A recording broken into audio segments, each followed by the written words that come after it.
नमस्कार विद्यार्थी मित्रों, देखते हैं नमूने नोटिस के नमूने के किस तरह से नोटिस दिया जाता है।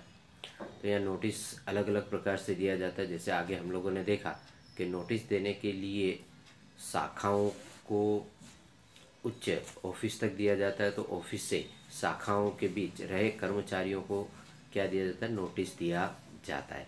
यहाँ पर एक नमूना देखते हैं। कारण दर्शक नोटिस दिया है। सयान केमिकल्स लिमिटेड कंपनी में कार्य करने वाले हर्षित पटेल अपने अधिकारी की अनुमति लिए बिना सतत 3 दिन अनुपस्थित रहे। सयान केमिकल्स लिमिटेड की ओर से उन्हें कारण बताओ नोटिस पत्र भेजा गया है। यानी 3 दिन बिना किसी की इजाज़त या किसी को बताए बिना उन्होंने रजा रखी है, इसीलिए कंपनी की तरफ से उन्हें क्या लिखा है, लेटर लिखा गया, नोटिस भेजा गया है कि आपको जल्द से जल्द इस नोटिस का जवाब देना है।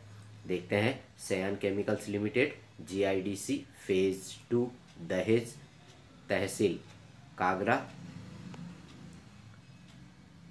तहसील वागरा जिला भरूच 392110। पत्र लिखा गया 13 अगस्त 2017। फ़ोन नंबर है 026423846xxx। ईमेल है sayan@gmail.com।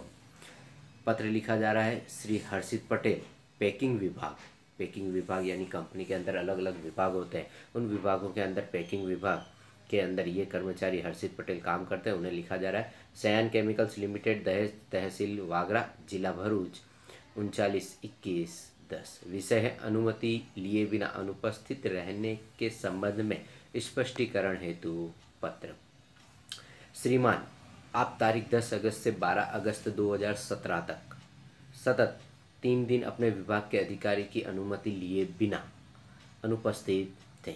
यदि 7 दिनों के अंदर आपने अनुपस्थिति का कारण नहीं बताया तो आपकी अनुपस्थिति को अनुशासन भंग माना जाएगा एवं अनुमति बिना अनुपस्थित रहने के कारण उतने दिन का वेतन काट लिया जाएगा, जिसका संज्ञान लें। आगे है, यदि भविष्य में इस प्रकार की अनुशासनहीन आचरण आपके द्वारा किया जाएगा तो उसे नौकरी भंग माना जाएगा और स्थायी कर्मचारी को मिलने वाले लाभ से आपको वंचित रखा जाएगा। आपका विश्वसनीय सयान पटेल, कर्मचारी प्रबंधक।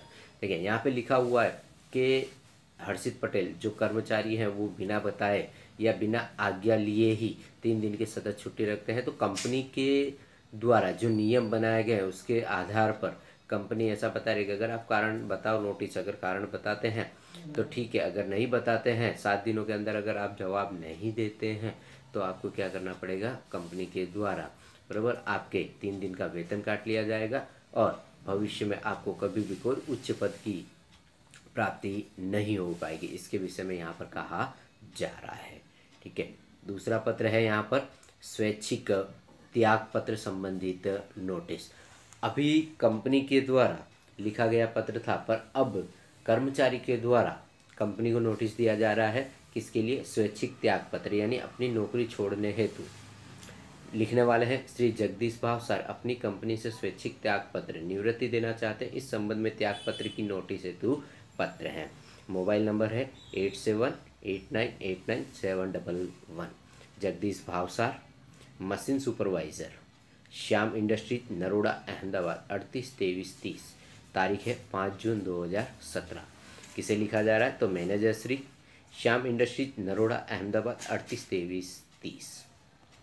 स्वैच्छिक निवृत्ति हेतु पर आवेदन मंजूर करने के संदर्भ में, यानी जगदीश भाई भावसार स्वैच्छिक रूप से क्या करना चाहते हैं, रिटायरमेंट लेना चाहते हैं, जिसके लिए वह कंपनी के मैनेजर श्री को क्या कर रहे हैं, पत्र लिख रहे हैं। लिखा है, श्रीमान, मैं पिछले 10 वर्षों से आपकी कंपनी में मशीन सुपरवाइजर के रूप में कार्यरत हूँ। कार्यकाल के प्रारंभिक वर्ष कंपनी में मैंने अच्छी तरह से व्यतीत किए, जिसके लिए मैं अत्यंत संतुष्ट हूँ। अपने पारिवारिक एवं निजी कारणों से मैं स्वैच्छिक निवृत्ति लेना चाहता हूँ। नौकरी की शर्तों के अनुसार स्वैच्छिक निवृत्ति लेने हैं तो 3 महीने पहले जानकारी देनी होती है। अतः आवेदन की तारीख से 3 मास पश्चात मुझे मेरे कर्तव्य से मुक्त करने की कृपा करें। यानी कंपनी के नियम के अनुसार अगर किसी भी कर्मचारी को अगर कंपनी से निकाला जाता हो अथवा त्यागपत्र दिया जाता हो। अगर कर्मचारी के द्वारा त्यागपत्र दिया जाता हो तो उन्हें पहले से ही कंपनी को क्या देनी होती है, जानकारी देनी होती है, ताकि उनके स्थान पर किसी अन्य कर्मचारी की कंपनी उन 3 महीनों में, उस समय में, उस वक्त में क्या कर सके, व्यवस्था कर सके। इसके लिए यहाँ पर इन्होंने यही लिखा हुआ है कि 3 महीने पहले मैं आपको इसके विषय में क्या कर रहा हूँ, जानकारी दे रहा हूँ, और 3 माह के बाद मुझे क्या करें, अपने कर्तव्य से मुक्त करें। मेरी नौकरी के दौरान एकत्रित हुए प्रोविडेंट फंड, ग्रेजुएटी तथा अन्य लाभ मुझे समय पर भुगतान करने हेतु ऑर्डर करने की कृपा करें। आभार। आपका विश्वसनीय जगदीश भावसार। आगे देखते हैं, नया मुद्दा है मेमो का अर्थ। मेमो आप लोग जानते ही होंगे कि मेमो क्या होता है। मेमो शब्द सुनते ही दिमाग में ऐसा आता है कि मेमो जैसे ट्रैफिक वाला, हम कहीं जा रहे हैं, हमने हेलमेट नहीं पहना या किसी प्रकार की गाड़ी के अंदर किसी प्रकार की तकलीफ है, कुछ भी है, तो पुलिस वाले पकड़ते तुरंत मेमो दे देते हैं। ठीक है, आप लोगों को यही है कि मेमो अर्थात सेठ जी के द्वारा या मालिक के द्वारा किसी भी गलती के लिए लिखा जाने वाला पत्र या उसके बदले में लिया जाने वाले दंड के बारे में जानकारी है। यहाँ पर मेमो का अर्थ बिल्कुल अलग है। मेमो एक अलग अर्थ को लेकर यहाँ पर चलता है। सामान्य रूप से मेमो शब्द के लिए गैर समझ उत्पन्न है। जैसे कि कार्यालय में समय पर नहीं पहुँचे तो सर जी मेमो दे देंगे। यदि आप में गलती करोगे तो सेठ जी दे देंगे। संक्षिप्त में कर्मचारी से यदि कोई भूल हो जाए तो उसे लिखित पत्र द्वारा जो बताया जाता है उसे लोग मेमो के रूप में पहचानते हैं, परंतु यह बिल्कुल गलत है। मेमो अर्थात यहाँ पर उच्च पदाधिकारियों द्वारा उनके नीचे रहे अधिकारियों को लिखा जाने वाला पत्र, उसे मेमो कहा जाता है। लिखा देखें, मेमो यह विधिवत या अविधिवत रूप से किसी निश्चित बात के लिए जानकारी देने हेतु लिखा जाता है। इसके लिखा जाता है जानकारी देने हेतु, न कि गलती करने वाले के लिए किसी प्रकार की कोई नोटिस न दी जाए। यहाँ पर जानकारी देने हेतु यहाँ लिखा जाता है समान पद पर आसीन अधिकारियों, उच्च पदाधिकारियों द्वारा निचले पदों पर रहे कर्मचारियों को आंतरिक स्तर पर लिखा जाने वाला पत्र है। मेमो का यहाँ पर लक्षण दिए हुए हैं। लिखा है मेमो यह विधिवत और अविधिवत रूप से लिखा जाने वाला पत्र। विधिवत यानी नीति नियमों अनुसार लिखा जाने वाला पत्र, अथवा तो नॉर्मली किसी भी तरह से लिखा जाने वाला पत्र यह है। दूसरा है मेमो ऊपरी अधिकारी द्वारा उनके अधीन रहे कर्मचारियों को भेजा जाता है। अधीन यानी उनके निचले स्तर पर काम करने वाले अधिकारियों के द्वारा उसे क्या किया जाता है, भेजा जाता है। कभी कभी कर्मचारी गण भी अपने अधिकार या समस्या के हल हेतु ऊपरी अधिकारी को मेमो भेजते हैं। अगर किसी कर्मचारी को कंपनी के अंदर किसी भी प्रकार की अगर समस्या है तो उसके समाधान के लिए भी वो क्या करते हैं, अपने उच्च अधिकारियों को पत्र भेजते हैं। पत्र यानी मेमो भेजते हैं। समकक्ष पदों पर रहे कर्मचारी भी एक दूसरे को मेमो देते हैं। समकक्ष यानी एक ही समान पद पर रहे हुए कर्मचारी भी एक दूसरे को क्या करते हैं, जानकारी देने वाला पत्र यानी मेमो लिखते हैं। मेमो का मुख्य उद्देश्य जिसे संबोधित करके लिखा गया उन्हें निश्चित बातों के लिए याद दिलाना होता है। यानी जिस विषय पर यह लिखा गया हो वहाँ पर बराबर उसे उन्हें जानकारी देनी होती है, और इसके अंदर बिना किसी मतलब कि दूसरी कोई भी बातें नहीं होती, मात्र जो जानकारी देनी है उसके विषय में ही पत्र लिखा जाता है। मेमो की लिखावट सरल व स्पष्ट शैली में होती है। मेमो का विवरण संक्षिप्त और मुद्दासर सटीक होता है। मेमो एकदम मुद्देसर लिखा जाता है, इसमें दूसरी कोई भी बातें नहीं लिखी जाती है, मात्र जो विषय में या जिस बात का जानकारी देनी हो उसी विषय में यह लिखा जाता है। इसके अलावा दूसरा यहाँ कुछ होता नहीं है। जिस कर्मचारी को संबोधित करके मेमो लिखा गया हो उसका नाम, पद तथा विभाग का नाम लिखना आवश्यक है। कर्मचारी का जिसको भी हम पत्र लिखें उसका नाम, उसका पद यानी वो किस पद पर है, किस पोस्ट पर है, अथवा उसका कौन से विभाग में वो कार्य कर रहा है, उसके लिए लिखा जाता है। मेमो लिखने वाले देने वाले व्यक्ति का नाम, हस्ताक्षर इत्यादि दर्ज होना आवश्यक है। जो भी व्यक्ति मेमो लिख रहा है उसका नाम और उसके हस्ताक्षर होने बहुत ही जरूरी है। सामान्य रूप से मेमो स्वरूप के पत्र पूर्व निर्धारित ढांचे के अनुसार लिखे जाते, यानी जिस तरह से पत्रों के ढांचे होते हैं वैसे नहीं, मेमो का निश्चित एक ढांचा बनाया गया है, उसी अनुसार मेमो लिखे जाते हैं। इसके ढांचे निम्नानुसार है। नीचे यहाँ पर ढांचा दिया हुआ है। मेमो का पूर्व निर्धारित ढांचा, सबसे पहले कंपनी का नाम, संदर्भ नंबर, यानी हमने कौन से संदर्भ नंबर से, किस फाइल नंबर से हमने पत्र लिखा है वो नंबर लिखना है। तारीख लिखनी है, जो भी तारीख जिस दिन लिख रहे हैं वो तारीख लिखनी है।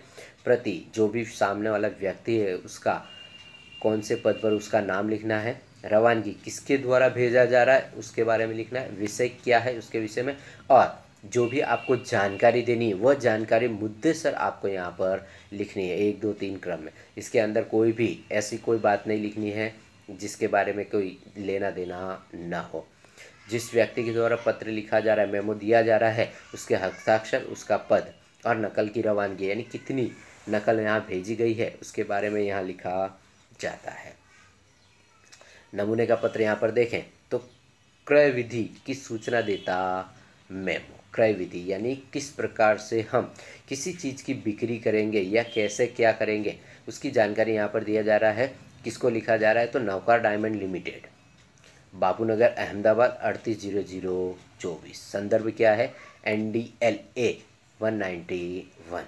ये लिखा जा रहा है, ये संदर्भ है, यानी फाइल नंबर जो है तो लिखे जाते हैं। पत्र लिखने के बाद मेमो के जो नंबर होते हैं उस अनुसार ये लिखे जाते हैं। तारीख है 27 फरवरी 2017। किससे लिखा जा रहा है तो प्रशासनिक अधिकारी। रवानगी क्रय मैनेजर, क्रय मैनेजर के द्वारा किया जा रहा है। प्रशासनिक अधिकारी को पत्र लिखा जा रहा है। क्रय विभाग द्वारा किए गए क्रय के संबंध में मेमो लिखा है। पहला, जनता डायमंड हाउस मुंबई को तारीख 20 फरवरी 2017 के दिन 5000 नंग कच्चे हीरे का क्रय का ऑर्डर दिया गया है। दूसरा है, हीरे की यह मात्रा 3 मार्च 2017 के दिन करिश्मा आंगड़िया पेढ़ी के द्वारा वे भेजेंगे, जिसका भुगतान ₹50,000 माल सामान मिलने पर नकदी चुकाया जाएगा। यानी जनता डायमंड हाउस के द्वारा क्या किया जा रहा है, 5000 नंग कच्चे हीरे भेजे जा रहे हैं जो कि 3 मार्च तक 2017 तक आंगड़िया पीढ़ी में कहाँ आएंगे, आंगड़िया पीढ़ी में आएंगे। वहाँ से हमें इसे क्या करना है, लेना है और उसके बदले में 50,000 रुपये हमें क्या करना है, देना है। पत्र लिखने वाले हैं नीतीश पटेल, क्रय मैनेजर यानी बिक्री मैनेजर हैं, और नकल की रवानगी लेखा अधिकारी यानी जो भी अकाउंटेंट है उसे क्या दिया जाता है, इसकी नकल वहाँ पर पहुँचाई जाती है। तो ये है मेमो। एक और देख लेते हैं मेमो का एक के प्रायोगिक समय अंतराल बढ़ाने हेतु, प्रायोगिक अंतराल बढ़ाने हेतु जैसे कि कोई भी व्यक्ति किसी भी चीज़ की अगर पढ़ाई कर कर आता है और वहाँ पर अगर वह सीखने के लिए जाता है तो वहाँ पर नौकरी लगने से पहले कुछ समय तक उन्हें क्या किया जाता है, सीखने के लिए रखा जाता है। तो उसकी समय अवधि जब बढ़ती है यानी उसका जो टाइम बढ़ाया जा रहा है उसके लिए संबंधित क्या किया जाता है, कंपनी के द्वारा पत्र लिखा जाता है। यानी एक तरह से कहा जाए तो जैसे कोई भी व्यक्ति ITI करता है, ठीक है, ITI करता है तो ITI करने के बाद वो वहाँ पर क्या कर रहा है, एक नॉर्मली इस तरह से सीखता है, पर कंपनी में आने के बाद वो चीज़ें क्या करता है, प्रैक्टिकली सीखता है। तो कुछ समय तक सीखने के लिए जब भी वो वहाँ पर काम करता है उसके बदले में उसे आधी वेतन भी दी जाती है और उसे काम सिखाया भी जाता है। तो वहाँ पर जो काम है उसको सीखने की जो अवधि है उसे बढ़ाने के लिए यहाँ पर क्या लिखा जा रहा है, पत्र लिखा जा रहा है। लिखा है एंजल डेयरी प्रोडक्ट, गिर मथा अहमदाबाद 382425। संदर्भ है ADP 11/17 1 मार्च 2017। प्रति रोहित परमार मैनेजिंग डायरेक्टर को क्या की जा रहा है, रवानगी की जा रही है।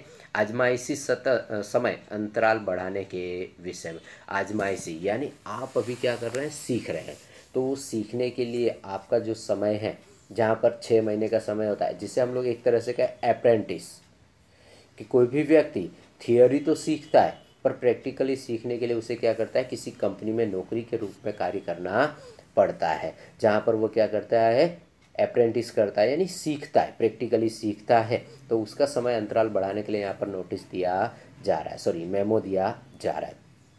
1 वर्ष की आजमाइशी अंतराल पश्चात स्थायी नियुक्ति की शर्त से श्री रोहित परमार 25 जुलाई 2015 के दिन संस्था से जुड़े थे। यानी आजमाइशी का क्या था, 1 वर्ष का समय, यानी अप्रेंटिस के लिए 1 वर्ष का समय निश्चित किया गया था, जिसके कारण वह क्या हुआ, 25 जुलाई 2015 के दिन संस्था से जुड़े थे। संस्था में परिवर्तित किए गए नियम के संदर्भ में क्लर्कों के लिए आजमाइशी समय अंतराल 2 वर्ष का किया गया है। जहाँ पर 1 वर्ष का अप्रेंटिस हुआ करता था, अब क्या कर दिया, 2 वर्ष का कर दिया गया है, यानी एक वर्ष और बढ़ा दिया गया, तो उसकी जानकारी देने हैं तो यहाँ पर पत्र लिखा जा रहा है। किसे लिखा जा रहा है? रोहित परमार को। तो रोहित परमार की नियुक्ति स्थायी करने हेतु जुलाई 2017 में निर्णय लिया जाएगा। 2015 में वह जुड़े, 2017 में क्या होगा? उनका जो 2 वर्ष का जो प्रैक्टिस का समय है वो पूरा हो जाएगा। उसके बाद उन्हें क्या किया जाएगा? स्थायी नियुक्ति दी जाएगी। उसके बारे में यहाँ पर पत्र लिखा है। पत्र लिखने वाले समीर शाह, मैनेजिंग डायरेक्टर।